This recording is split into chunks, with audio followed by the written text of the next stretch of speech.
What's going on, guys? Welcome on back to Second and Short. I am Tyler Louder. He is Aaron Ben. How you doing today, my man? I'm doing excellent. It's a nice morning. Opened the windows, drinking my coffee. Everything's great. How have you been? I've been good. I just got off of work. I am relaxing right now and ready to talk some more football with you. Yeah, there's nothing better than getting off work.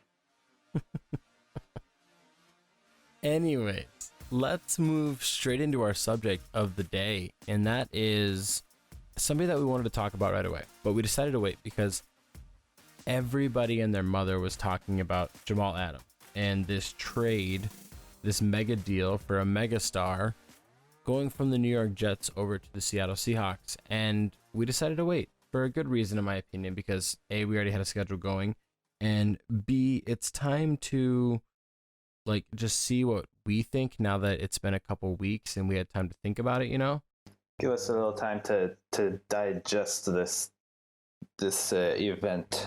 Not have to give our opinion on the biggest impact it's going to have with no actual real thought like every major network does. Yeah. So with that being said, Aaron, let's dive into this background. Let's do it. Jamal Adams, as you know, was drafted 6th overall out of LSU just a few years ago in 2017, went to the Jets, and then he immediately won that starting strong safety job his rookie year. Had a strong rookie season, kind of lived up to everyone's expectations as such a high draft pick. And then he was named team captain for his second season, 2018, named his first Pro Bowl, was named second team All-Pro, and was team MVP. And then he repeated that the next year, being named to the Pro Bowl and as team MVP again. And then he was voted first team All-Pro that year, despite missing 2 games in the middle of the season with ankle injury. So he's gotten better every year since he's been in the league. You know, what's kind of funny about this is when he was taken 6th overall, I remember him tweeting out, and this is counterintuitive right now because we're talking positive and good stuff about him, but he tweeted out and was like, everybody's going to pay for skipping over me. Yeah. And somebody who had been somebody who was drafted in the 6th round was like, dude, that's only 5 teams. Yeah. I remember that too. But, April 2020, we started hearing these rumors that, Adams is unhappy. And we actually kind of heard a little bit beforehand. And I think the main factor here is, and I don't want to dog on any coach. Really, I don't, because I respect what they do as a head coach myself of a team. I know it's a hard work to go through, but it seems like Adam Gase is not a player's coach. Yeah, that's kind of the impression everyone's gotten, from the Dolphins too. It kind of rubs people the wrong way. When he was in the Dolphins, traded away some of their better players. Then with the Jets, the knock on him, it seems that he doesn't know how to get off to the right start with the bigger name players, the star players. So after he declared that he was going to hold out until he got a big contract extension, he was constantly voicing his criticism of head coach Adam Gase and his ability just to be a leader, and as well as how Joe Douglas treated him the entire time they were talking about this extension.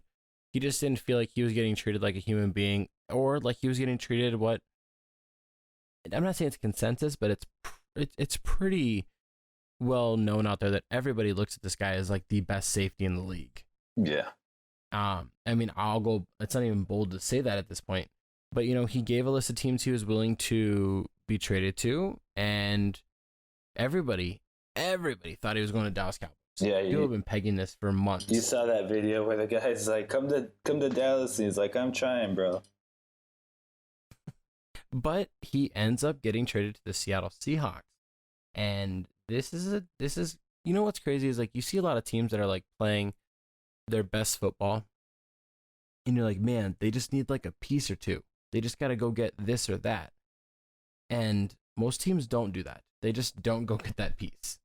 Or they draft a rookie and it's well, he'll be ready in 3 years, but we're out of our window. Seahawks aren't doing that. Seahawks went right for it. The Seahawks, they've done this like quite a lot like over the years. You remember they haven't been afraid to trade for big names. Sheldon Richardson traded for Percy Harvin, for Jimmy Graham back in the day too. So they're not afraid to trade for those big name players. Let's talk about this. A few weeks ago, he was traded from the New York Jets to the Seattle Seahawks. Why don't you tell everybody exactly what happened in that trade? So this was just a couple of weeks ago, and the Seahawks, they got, of course, Jamal Adams, and they got a fourth-round pick in 2022. The Jets got kind of a haul. They got a first-round pick in both the 2021 draft and the 2022 draft, so that's the next 2 years. They got a third-round pick next year, and also they got the Seahawks' current starting safety, Bradley McDougald. Really saying, as much as, like, Jamal Adams didn't want to be there, and like people kind of thought maybe his price wouldn't be too high since he wasn't going to play for the Jets anyways. But the Jets kind of got a good deal for him, like 2 first-round picks, a third-round pick, and a starting safety. That's a pretty good deal, right? I mean, I would say when you first look at this, if you play Dynasty football, if you're a Madden player, you're going to look at this and be like, oh my God, this is awesome. We love this. Here's the thing, though. The Seahawks are going to be a playoff team. I have no doubt in my mind that's going to happen. When they're a playoff team, at best, this is the 21st. Well, I guess now it can be the 19th best rookie. So we're talking about maybe, at best for the Jets, the 19th best like rookie next year, and the 19th best rookie the year after that. At best, I think Jamal Adams being a top tier safety, the best safety in the league, I think this is just a fair trade. We just don't see trades go down like this very often. And I think the fact that the Jets were able to do this deal when he was in the 4th year of his contract, before he signed a contract extension, they're not tied to any dead money really on this deal. That in itself is a win for me. They also get a replacement safety to start for him in McDougald. I mean, the picks are great and everything, but you still have to hit on those picks to get an all-pro safety. Yeah, it's like on Family Guy when Peter could take the boat or the mystery box, and he was like, well, a boat's a boat, but a mystery box could be anything. It could even be a boat. So, I mean, they got those 2 picks, and it could be anything. It could be Jamal Adams, but Seahawks got Jamal Adams. It could be garbage. It could be a bust.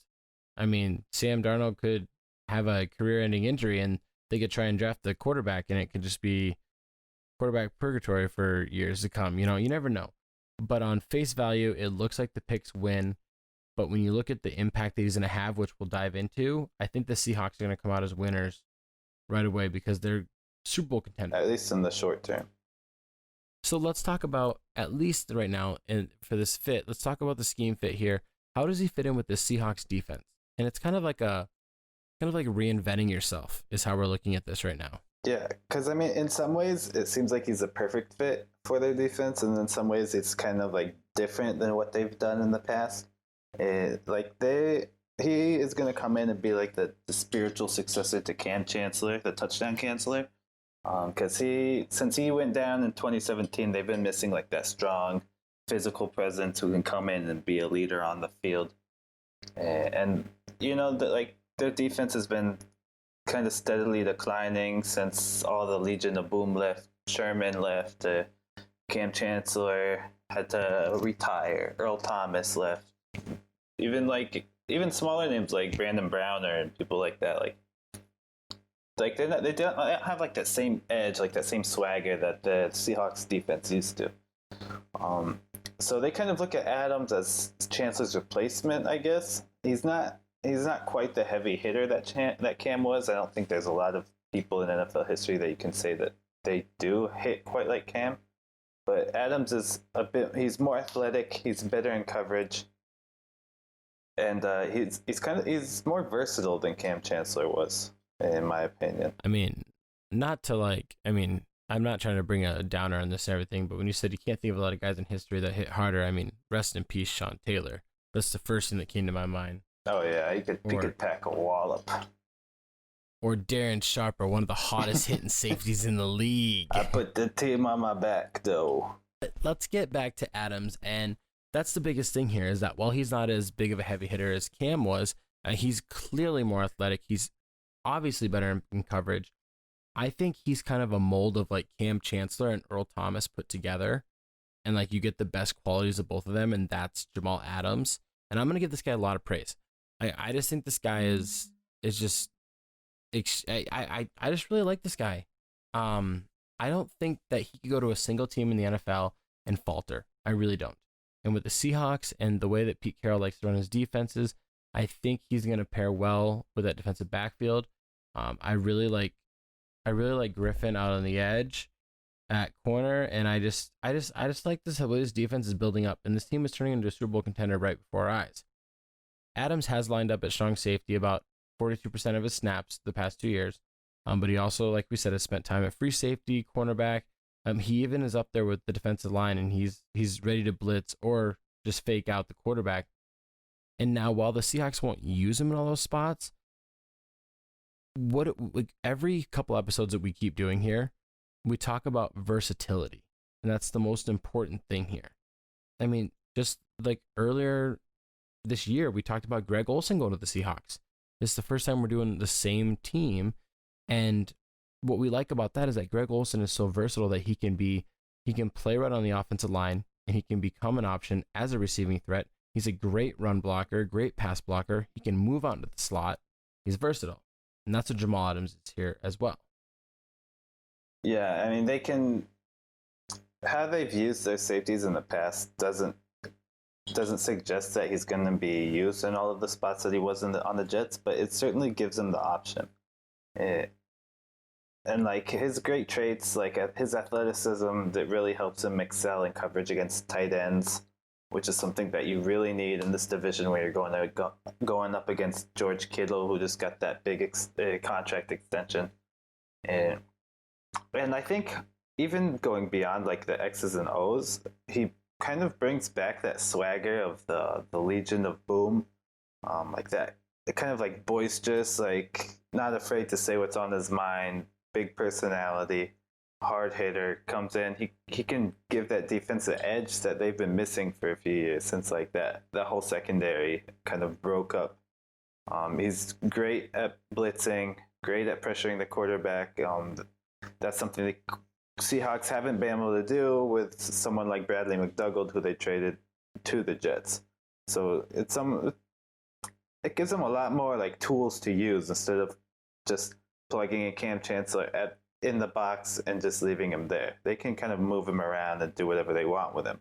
And he's also going to pair really well with Quandre Diggs, who has played most of his career at strong safety. But again, it's another guy that is pretty decent, pretty good in coverage. I just think that's the key here is how well are you in coverage? Can you line up in man? Can you do multiple things for us here? Like, how many layers do you have? And the more layers a player has for Pete Carroll, the more damage they're going to do, the more time they're going to see, and the more they're going to help shine. I think even if Adams just did his own thing and went rover and rogue, he would still be an all-pro player. Now, let's jump right into this short-term impact because the contract situation is still the same. It really hasn't been figured out yet. The only difference now is that he's playing with a contender who's probably going to pay him. But let's talk about his impact that he's going to have on the Seahawks. Well, I mean, like you said, the contract still remains to be seen. They're probably going to extend them. I mean, there's no reason not to. But they're paying a premium price both in trade value and in money that they're going to sign to for a player that they think is one of the few pieces missing, one of the few pieces that they need to complete like their Super Bowl contending team. Like they're already pretty strong contenders last year, but I think they feel like Jamal Adams brings them to the next level in terms of defense and gives them the ability to be one of the top teams in the NFC. He's only entering his fourth year, so he's going to, when he signs that extension, he's going to be expected to be on the team for a long time. He's going to be expected to be that leader for years to come on the defense. And that's kind of what he needs to do for him to be worth the price that the Seahawks paid. Yeah, I think a guy of this caliber is going to come in, and it's kind of a prediction here, but I think he's just going to come in and become a captain out the gate. I know that's hard to do for some people, but I just think he's that good. It's going to make sense. He's still very young, but he's shown the ability to step up to the role that he needs, which is to be a leader with the Jets. And I think he's going to do that again with the Seahawks here. What is very big to see here for him on impact is how well does he work with the other defensive backs? How well does he work with Pete Carroll? Does he clash? Is it just whoever is his coach is potentially the issue, or was it just Adam Gase? Like, was it just playing for New York? Maybe he saw that the Jets weren't going to be a contender for a while, and he wants to be a contender. He's a winner, is what he wants to be, and he wants to just, he wants to highlight himself every week by playing on a legit team. So for impact, that's all it is. He's just got to be a leader. He's got to continue to do what he does, and by his physical play, it's going to up the play of everybody around him. And I mean, I think he fits in really well with the locker room there, fits in well with the culture and like what Pete Carroll's trying to do and what he's been known to do. Pete Carroll is a coach who's not afraid to bring in these like big personality players, and he's kind of a player's coach. Like, he knows how to talk to them. He knows how to recruit them to his side and be the best that they can be. So I think it's a good fit, not only between him and the team scheme wise, but also between Adams and the coach and like the whole general vibe that's going on there. I mean, I honestly, I know there's a lot of people that make jokes about Pete Carroll, but I don't know a single player out there, and I'm probably wrong on this. You could probably find somebody. I don't know a player out there that doesn't like him. Like, I just feel like he just gets along with all players, and I think that's very important, especially for superstars such as Jamal Adams. Now, if we were to talk about long-term impact, what do you think? I think that long-term impact will be interesting to see, not only for the Seahawks but also for the Jets.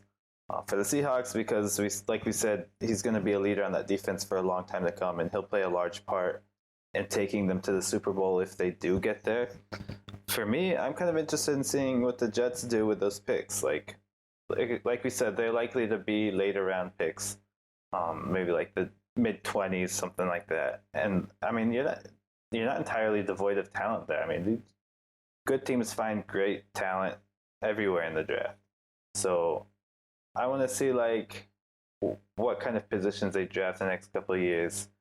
I think it'll be really, like, to be honest, that's more interesting to me than how Jamal Adams like plays on the Seahawks, because I kind of feel like more certain of how he's going to play on the Seahawks than how the Jets are going to do over the next couple of years. Is my thinking. Well, because I feel like it's so much easier. Like when we were doing our rookie draft, reviews here and of the Seattle Seahawks, who were a team that constantly makes trades during the draft. I'll put that link above here. You guys can see what we said about you guys. But I think the key factor here is like, once we saw that trade during the draft, the NFL draft, it was cool. But then like you wait till all the picks have been selected from that trade, and you're like, okay, who won the trade now that we know who was drafted? Yeah. And I think that is going to be the better way for us to compare this. However, though, the Jets will get zero production this year out of Jamal Adams. I know they have McDougal, but they're going to get less production.